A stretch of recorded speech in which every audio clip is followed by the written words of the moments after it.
Welcome to J news. ముందుగా headlines చూద్దాం. Steel plant అధికారులతో ముఖ్యమంత్రి చంద్రబాబు ఉన్నత స్థాయి సమీక్ష. విశాఖ ఉక్కు గాడిన పడుతోంది, బలోపేతానికి పూర్తి సహకారం అందిస్తామన్న సీఎం చంద్రబాబు. ప్లాంట్ పురోగతిపై ప్రతి నెలా సమీక్షించాలని ప్రభుత్వ ప్రధాన కార్యదర్శికి ఆదేశం. నవంబర్ 11న జూబ్లీహిల్స్ ఉప ఎన్నిక, 14న ఫలితాలు.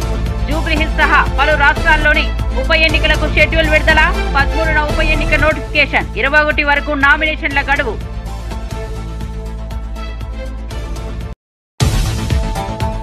ఆర్టీఐ కొత్త లోగోను ఆవిష్కరించిన రేవంత్ రెడ్డి. సీఎం రేవంత్ రెడ్డితో ఆర్టీఐ కమిషన్ బృందం భేటీ. జూబ్లీహిల్స్ లోని సీఎం నివాసంలో మర్యాదపూర్వక సమావేశం. 20వ జాతీయ ఆర్టీఐ వారోత్సవాల సందర్భంగా కార్యక్రమం. కర్ణాటకలో జస్టిస్ గోపాలగౌడ అమృత మహోత్సవం వేడుకలకు హాజరైన పవన్ కళ్యాణ్. రాజకీయాల్లో ఓడినప్పుడు తన భుజం తట్టి ధైర్యం చెప్పారని వెల్లడి. జనసేన సిద్ధాంతాలకు గౌడ బలమైన మద్దతుదారుడన్న పవన్. రిజర్వేషన్లకు వ్యతిరేకంగా దాఖలైన పిటిషన్ను కొట్టివేసిన ధర్మాసనం. హైకోర్టులో కేసు పెండింగ్ లో ఉన్నందున జోక్యం చేసుకోలేమని స్పష్టీకరణ. స్థానిక సంస్థల్లో బీసీలకు 42% రిజర్వేషన్లు కల్పించిన రేవంత్ సర్కార్. మొత్తం రిజర్వేషన్లు 50% దాటాయంటూ పిటిషన్ వాదన. తెలంగాణ రాష్ట్రంలోని జూబ్లీహిల్స్ అసెంబ్లీ స్థానానికి ఉప ఎన్నిక షెడ్యూల్ను ఎన్నికల సంఘం విడుదల చేసింది. నవంబర్ 11వ తేదీన పోలింగ్, 14న ఓట్ల లెక్కింపు జరగనుంది. తెలంగాణతో సహా వివిధ రాష్ట్రాల్లోని 8 అసెంబ్లీ స్థానాలకు ఉప ఎన్నికలు జరగనున్నాయి. సిట్టింగ్ ఎమ్మెల్యే మాగంటి గోపీనాథ్ మరణంతో జూబ్లీహిల్స్ ఉప ఎన్నిక అనివార్యమైంది.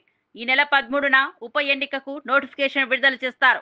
నామినేషన్ దాఖలకు ఈ నెల 21 వరకు గడువు ఉంది. నామినేషన్ల పరిశీలన ఈ నెల 22న చేపట్టనుండగా నామినేషన్ల ఉపసంహరణ గడువు అక్టోబర్ 24. నవంబర్ 11న పోలింగ్, నవంబర్ 14న ఓట్ల లెక్కింపు ఉంటుంది. Honorable Election Commissioner Dr. Vivek Joshi sir, Senior Deputy Election Commissioners Manish Garg sir, Gyanesh Bharti ji, Pawan Kumar Sharma ji, Election Commissioners Yetru ji, Sanjay Kumar ji, Director General IT Seema Madam. Before we start, I'll just give you briefly let you know that what will be the format of our press conference. We'll start with the address and presentation by Honorable Chief Election Commissioner sir. That will be followed by a question and answer session. For the question and answer session, as per our previous practice, we'll be taking questions in groups of 5, and then Honorable Chief Election Commissioner would be answering in those groups. Before you ask your question, I would request you to kindly introduce yourself and the name of the organization. Thank you all. I'll request you to put your mobile phones on the silent mode. Sir.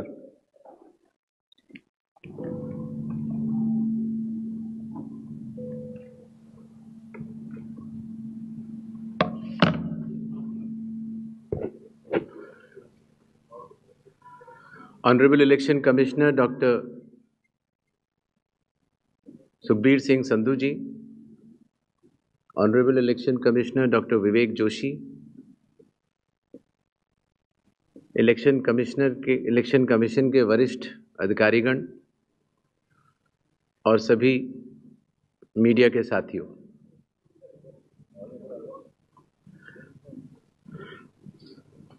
आज आप सभी के माध्यम से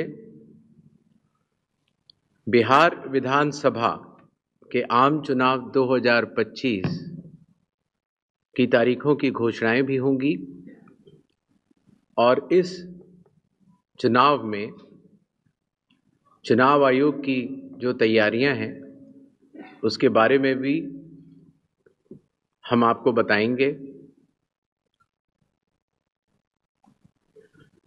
बिहार की पावन भूमि पर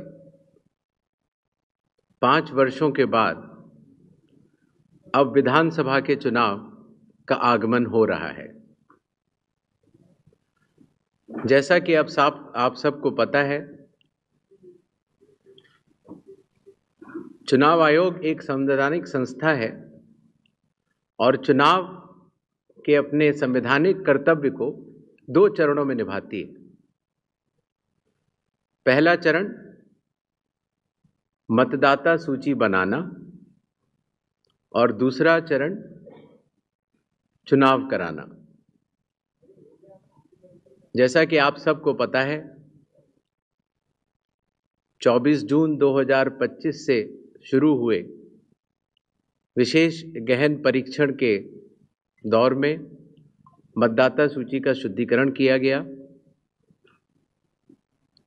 enumeration का पीरियड 24 जून से 25 जुलाई तक रहा। 1 अगस्त को ड्राफ्ट सूची पब्लिश की गई और सभी राजनीतिक दलों को भी दी गई। 1 अगस्त से लेके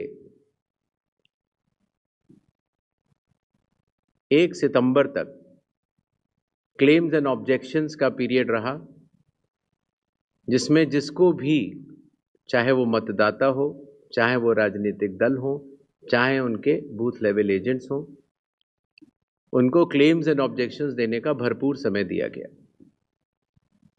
और उसके बाद पात्रता का परीक्षण हुआ और 30 सितंबर को फाइनल मतदाता सूची प्रकाशित कर दी गई। फाइनल मतदाता सूची भी सभी राजनीतिक दलों को दी जा चुकी है और अभी भी अगर उसमें कोई भी इलेक्टोरल रजिस्ट्रेशन ऑफिसर से कोई गलती रह गई हो तो उसके ऊपर जिला अधिकारी के पास अपील फाइल की जा सकती है। और साथ ही साथ किसी का नाम अगर छूट गया हो तो नॉमिनेशन के 10 दिन पहले तक जुड़वा सकता है। नॉमिनेशन समाप्त होने पर जो भी मतदाता सूची फाइनल होगी उस पर चुनाव होंगे और उसके उपरांत कोई भी नाम जोड़ा नहीं जा सकता। अभी हाल ही में चुनाव आयोग की पूरी टीम ने और हम तीनों चुनाव आयुक्त ने बिहार का दौरा किया और दौरा करने के बाद जो सारी चीजें समीक्षा के उपरांत आईं, उसके तहत ये निर्णय हुआ कि आज हम आपके समक्ष बिहार के सभी मतदाताओं के लिए, सभी राजनीतिक दलों के लिए चुनाव की तारीखों का ऐलान करें। తెలంగాణ రాష్ట్ర సమాచార హక్కు కమిషన్ కు కొత్త లోగో వచ్చింది. ముఖ్యమంత్రి రేవంత్ రెడ్డి జూబ్లీహిల్స్ లోని తన నివాసంలో ఈ నూతన లోగోను ఆవిష్కరించారు. 20వ జాతీయ ఆర్టీఐ వారోత్సవాల సందర్భంగా రాష్ట్ర సమాచార కమిషన్ బృందం ముఖ్యమంత్రిని మర్యాద పూర్వకంగా కలిసింది. ఈ కార్యక్రమానికి RTI chief commissioner Chandrashekar Reddy నేతృత్వంలోని బృందం హాజరైంది. ఈ సందర్భంగా వారు ముఖ్యమంత్రితో సమావేశమయ్యారు. సీఎంను కలిసిన వారిలో కొత్తగా నియమితులైన కమిషనర్లు బోరెడ్డి అయోధ్యరెడ్డి, పివి శ్రీనివాసరావు, మోహిసీనా పర్వీన్, దేశాల భూపాల్, మెర్ల వైష్ణవి ఉన్నారు. కాగా రాష్ట్రంలో సమాచార హక్కు కమిషన్ లో చాలా కాలంగా ఖాళీగా ఉన్న పోస్టులను రేవంత్ రెడ్డి ప్రభుత్వం ఇటీవలే భర్తీ చేసిన విషయం తెలిసిందే. ఈ క్రమంలో 4 కొత్త కమిషనర్లను నియమిస్తూ ఉత్తర్వులు జారీ చేసింది.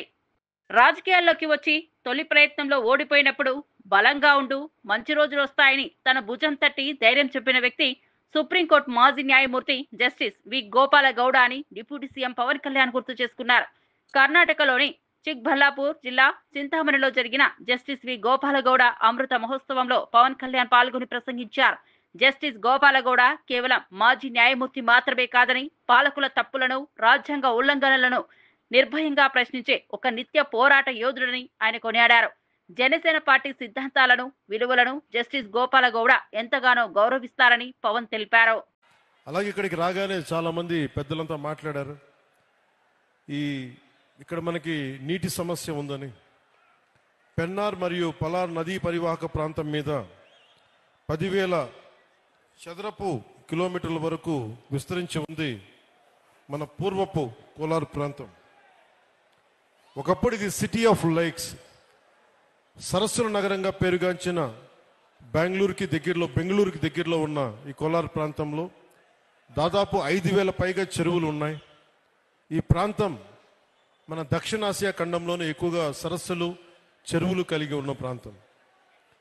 ఇది మన పూర్వీకులు మధ్యయుగ పాలకులు నీటి సంరక్షణ, నీటి పరివాహక నిర్వహణ వారికి ఉన్న అపార విజ్ఞానానికి నిదర్శనం.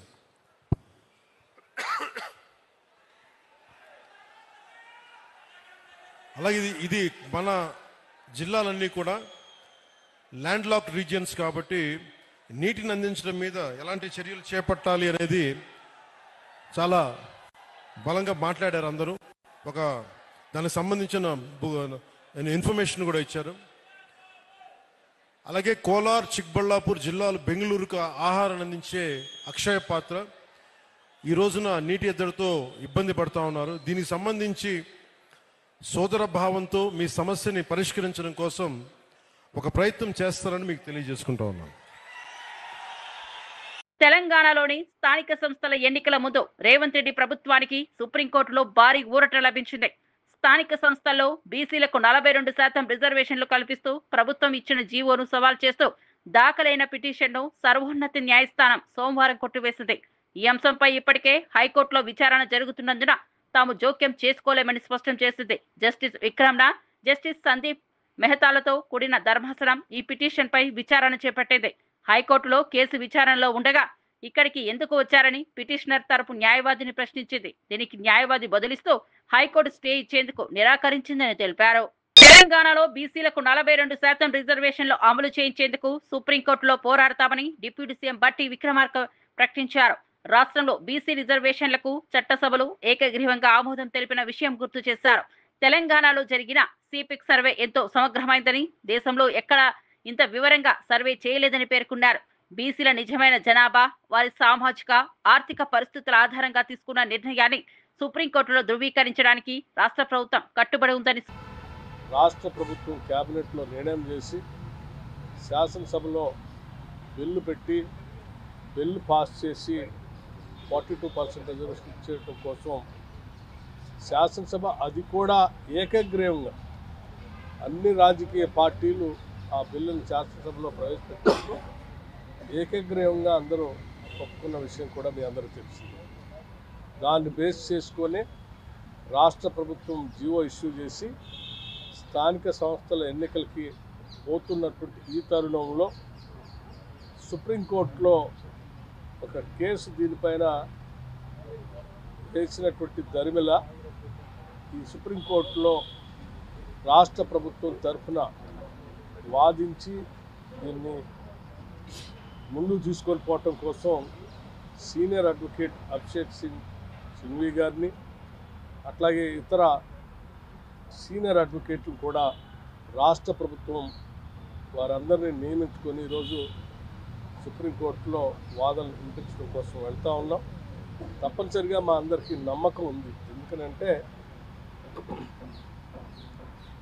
న్యాయస్థానాలు గతంలో చెప్పినప్పుడు కూడా ఇందిరా సహాని 1991-92లో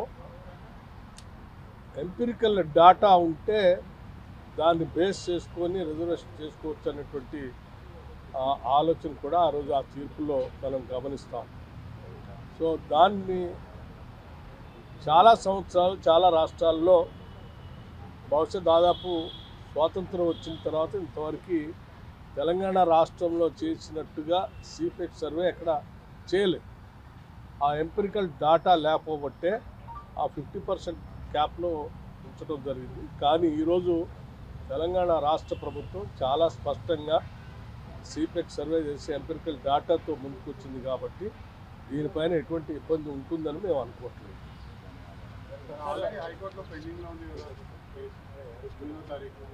దానికి సంబంధించినటువంటి ఇది న్యాయస్థానాలకు సంబంధించిన అంశం.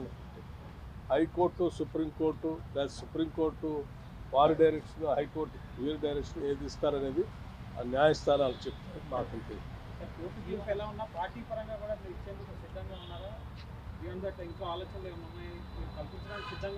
ఊహాజనితమైనటువంటి ప్రశ్నల మీది మేము తప్పనిసరిగా కోర్టులు కూడా దీనికి సానుకూలంగానే ఉంటాయని మేము ఆశిస్తాము. రిపీట్. నల్గొండ జిల్లా మిర్యాలగూడ వద్ద ఫలక్నుమా ఎక్స్ప్రెస్ రైలు గంటసేపు నిలిచిపోయింది. హౌరా నుంచి సికింద్రాబాద్ వెళ్తున్న ఈ రైలు ఇంజన్లో సాంకేతిక లోపం తలెత్తడంతో ప్రయాణం ఆగిపోయింది. ఈ అనూహ్య ఆటంకంతో ప్రయాణికులు తీవ్ర ఇబ్బందులు ఎదుర్కొన్నారు. వేడి కారణంగా బోగీల్లో ఆక్సిజన్ లేమి, నీటి కొరతతో ప్రయాణికులు ఆందోళనకు గురయ్యారు. సమాచారం అందుకున్న రైల్వే అధికారులు మరో ఇంజన్ను తెప్పించేందుకు చర్యలు చేపట్టారు. ఇంజన్ మార్పు పనులు పూర్తయిన వెంటనే రైలు తిరిగి ప్రయాణం ప్రారంభించే అవకాశం ఉన్నట్లు అధికారులు తెలిపారు.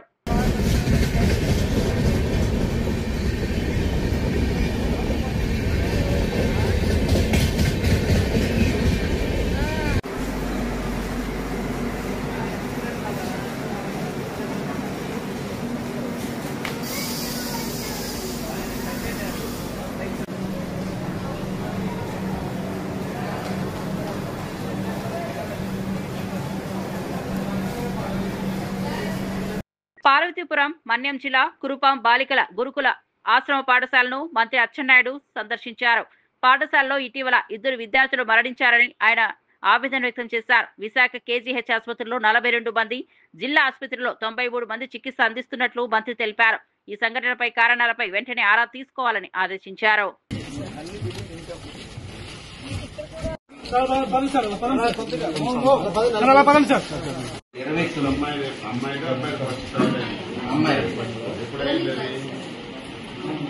ఎన్నికల్లో ఎన్నో హామీలతో అధికారంలోకి వచ్చిన కాంగ్రెస్ పార్టీ ఇప్పటి వరకు ఒక్క పథకాన్ని కూడా సరిగా అమలు చేయలేదని మాజీ మంత్రి అన్నారు.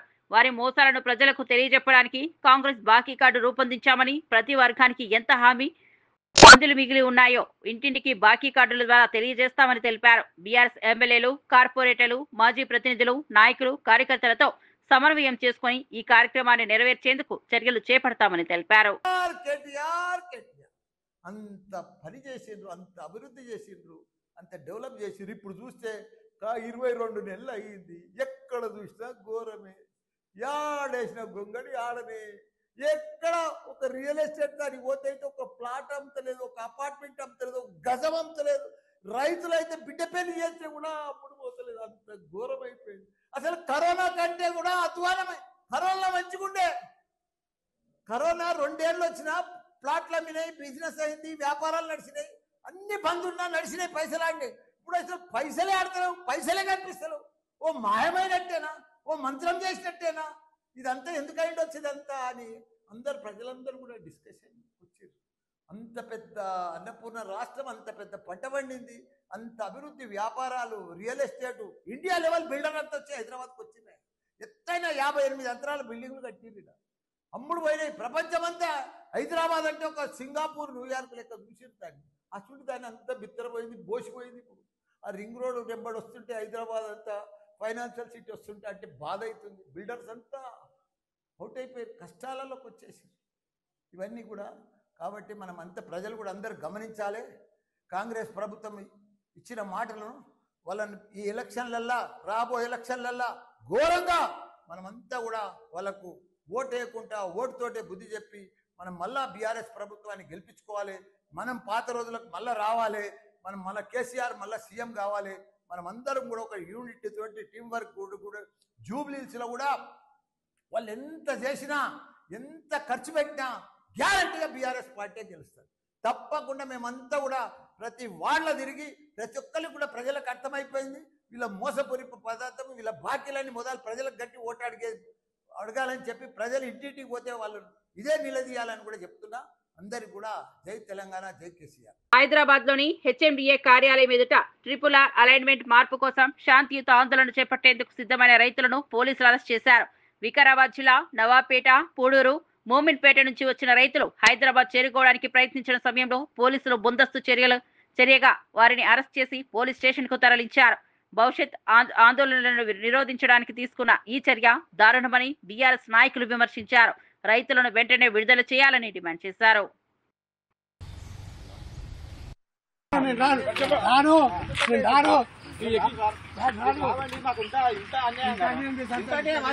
రైతులది ఇంత అన్యాయమా? మేము రాం సార్, మేము శాంతియుతంగా ధర్నా మాకు హక్కు లేదా? మాకు హక్కు లేదా అంటురా? గవర్నమెంట్ ఇంత ఎందుకు చేస్తాం సార్? మేము రామండి, మేము రాం సార్. సార్ ప్లీజ్ సార్, మేము రామండి, మేము రాం సార్. అవతలకి దిగి బండి నడుపుతాం మళ్ళీ.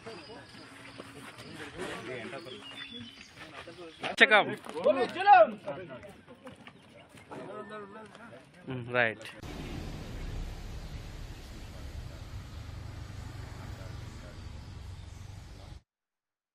కామారెడ్డి జిల్లా లింగంపేట మండలంలో గత 2 రోజులుగా కురుస్తున్న భారీ వర్షాల కారణంగా వాగులు పొంగి పొర్లుతున్నాయి. ఈ పరిస్థితిలో ఒక గర్భిణిని అత్యవసర పరిస్థితుల్లో ఆసుపత్రికి తరలించాల్సి వచ్చింది. గ్రామస్తులు చేయి కలిపి వాగును దాటించి ఆమెను 108 అంబులెన్స్ సిబ్బందికి చేరువ చేశారు. ఆ అంబులెన్స్ సిబ్బంది వెంటనే ఆమెను ఆసుపత్రికి చేసుకుని వెళ్లి అవసరమైన వైద్యం అందించారు. ఈ ఘటనలో గ్రామస్తుల సమర్థవంతమైన సహకారం, ఎమర్జెన్సీ స్పందన తక్షణమే ప్రభావాన్ని చూపింది.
కోటిలోని ఇండియన్ మెడికల్ అసోసియేషన్ ఆవరణలో నెలకొల్పిన బ్లడ్ బ్యాంక్ ను గవర్నర్ జిష్ణుదేవ్ వర్మ ముఖ్య అతిథిగా ప్రారంభించారు. ఈ కార్యక్రమంలో ఐఎంఏ రాష్ట్ర అధ్యక్షుడు డాక్టర్ ద్వారకనాథ్ రెడ్డి కూడా పాల్గొన్నారు. గవర్నర్ వైద్యులు సమాజానికి వెన్నెముకలుగా ఉన్నారని, పేద రోగులకు మానవత్వంతో సేవలు అందించడం అభినందనీయమని పేర్కొన్నారు. రోగుల సౌకర్యం కోసం కేంద్ర ప్రభుత్వం ఆయుష్మాన్ భారత్, వికసిత్ భారత్ వంటి పథకాల ద్వారా సేవలు అందిస్తున్నట్లు తెలిపారు. అలాగే వైద్యులపై దాడులకు పాల్పడే వారిపై విధించే శిక్షా కాలాన్ని 4 సంవత్సరాల నుండి 7 సంవత్సరాల వరకు పొడిగించాలని ఐఎంఏ చేసిన విజ్ఞప్తిని ప్రభుత్వం దృష్టికి తీసుకెళ్తానన్నారు. Doctors are indeed the backbone of our healthcare system. Their welfare intimately tied to the well-being and happiness of our society. The critical issues ranging from the Medical Establishment Act and fire safety regulations to tariff revision require balanced deliberation and collaborative resolution. These challenges call for partnership, a shared commitment between government and the medical fraternity to secure fairness, safety and sustainability in healthcare. Nandyal జిల్లా ఆత్మకూరు మండలం కరివేణ గ్రామంలో ఉద్రిక్తత నెలకొంది. నకిలీ భగవద్గీతతో హిందువులను మోసం చేస్తున్నారంటూ రైతుల సంఘ మత ప్రచార వాహనాన్ని గ్రామస్తులు అడ్డుకున్నారు. రోడ్డుపై బుక్లను కాలువలో పడేసి ప్రచారకులను హెచ్చరించిన గ్రామస్తులు వెంటనే వెనక్కు వెళ్లమని సూచించారు.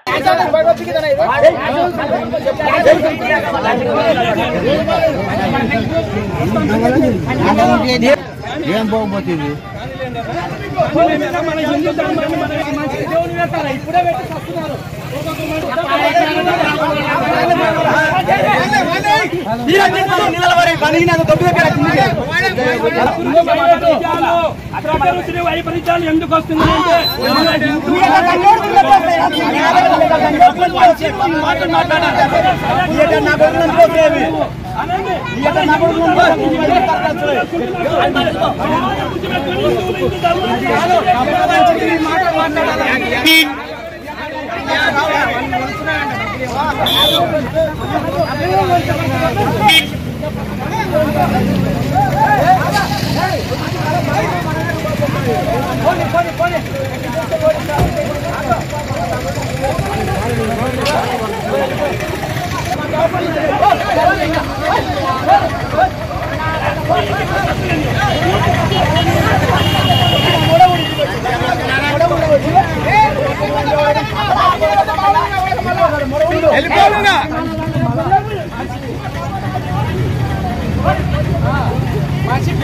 ఎమ్మెల్యే సోమిరెడ్డి చంద్రమోహన్ రెడ్డి ఓట్లేసిన ప్రజలకు కల్తీ మద్యం తాగించి చంపినట్టు వైసీపీ పార్టీపై ఆవేదన వ్యక్తం చేశారు. 2014లో గవర్నర్ పాలన సమయంలో సర్వేపల్లి, కావలి నియోజకవర్గాల వైసీపీ అభ్యర్థులు అమాయకులను కల్తీ మద్యం ఇచ్చి చంపారని వాస్తవాలు ఉంటాయని పేర్కొన్నారు. అలాగే సమస్యలపై ముఖ్యమంత్రి జగన్ వ్యాఖ్యానించడం ఆశ్చర్యకరమని సోమిరెడ్డి విమర్శించారు. దాని గురించి విమర్శిస్తావు, యాక్షన్ తీసుకోకపోతే విమర్శిస్తావు. యాక్షన్ తీసుకోకుండా చేతులు కట్టుకొని మీ మాదిరిగా ఎంకరేజ్ చేసే నాయకత్వం చంద్రబాబు నాయుడు నాయకత్వం కాదు అది. కానీ మీరు అసలు ఒక ఫ్రస్ట్రేషన్లో జగన్మోహన్ రెడ్డి ఫ్రస్ట్రేషన్లో మాట్లాడుతున్నావు, కరెక్ట్ కాదు ఇది. ఒక యాక్షన్ చర్యలు తీసుకున్న దాని మీద నువ్వు స్టోరీలు మాట్లాడితే ఎట్లా? ఇది కరెక్ట్ కాదు. 2014లో గవర్నర్ పరిపాలన, నీ క్యాండిడేట్లు సర్వేపల్లి, నెల్లూరు జిల్లాలోని సర్వేపల్లి, కావలి, మొత్తం గోవా నుంచి బాటిల్ 10 రూపాయలు, గోవా నుంచి ఒక పెద్ద టోటల్ సిండికేట్ అది, మద్యం మాఫియా. గోవా, పాండిచేరి, కర్ణాటక, తమిళనాడు టీం దగ్గర ఆ కల్తీ మద్యం తెచ్చారు. తిరుమల శ్రీవారిని భక్తి శ్రద్ధలతో దర్శించుకున్న ప్రముఖుల మధ్య ప్రధానంగా టీటీడీ మాజీ chairman Bhumana Karunakar Reddy, YCP MLC Lella Appireddy, MLA Murali Naik ముఖ్య ఉన్నారు.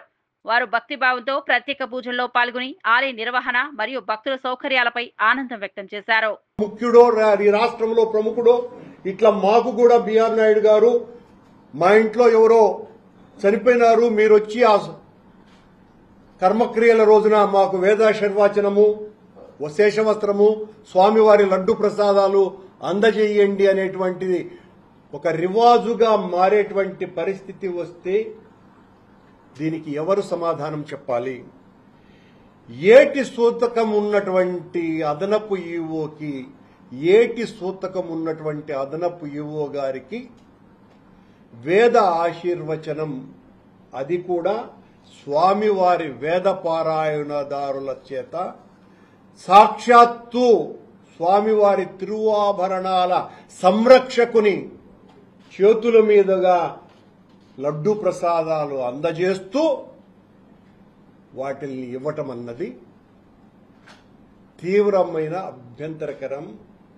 హిందువుల మనోభావాలన్నీ కూడా దెబ్బతినే. తిరుమల తిరుపతి దేవస్థానంలో అపచారం జరుగుతుందని టీటీడీ మాజీ చైర్మన్ భూమన కరుణాకర్ రెడ్డి చేసిన ఆరోపణలపై టీటీడీ పాలక మండలి సభ్యుడు భానుప్రకాష్ రెడ్డి మండిపడ్డారు.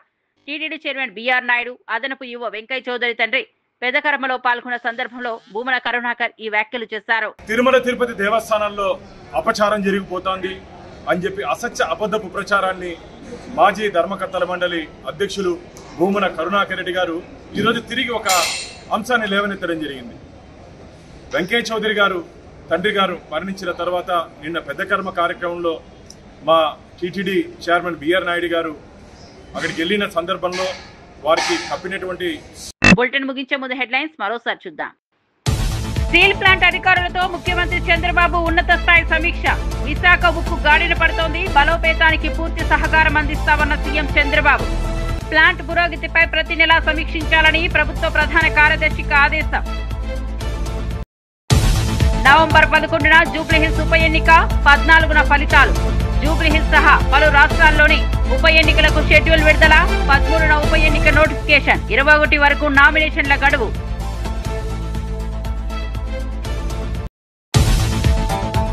ఆర్టీఐ కొత్త లోగోను ఆవిష్కరించిన రేవంత్ రెడ్డి. సీఎం రేవంత్ రెడ్డితో ఆర్టీఐ కమిషన్ బృందం భేటీ. జూబ్లీహిల్స్ లోని సీఎం నివాసంలో మర్యాదపూర్వక సమావేశం. 20వ జాతీయ ఆర్టీఐ వారోత్సవాల సందర్భంగా కార్యక్రమం. కర్ణాటకలో జస్టిస్ గోపాలగౌడ అమృత మహోత్సవం. వేడుకలకు హాజరైన పవన్ కళ్యాణ్. రాజకీయాల్లో ఓడినప్పుడు తన భుజం తట్టి ధైర్యం చెప్పారని వెల్లడి. జనసేన సిద్ధాంతాలకు గౌడ బలమైన మద్దతుదారుడన్న పవన్. రిజర్వేషన్లకు వ్యతిరేకంగా దాఖలైన పిటిషన్ను కొట్టివేసిన ధర్మాసనం. హైకోర్టులో కేసు పెండింగ్ లో ఉన్నందున జోక్యం చేసుకోలేమని స్పష్టీకరణ. స్థానిక సంస్థల్లో బీసీలకు 42% రిజర్వేషన్లు కల్పించిన రేవంత్ సర్కార్. మొత్తం రిజర్వేషన్లు 50% దాటాయంటూ పిటిషన్ వాదన. మరిన్ని అప్డేట్స్ కోసం చూస్తూనే ఉండండి జే న్యూస్.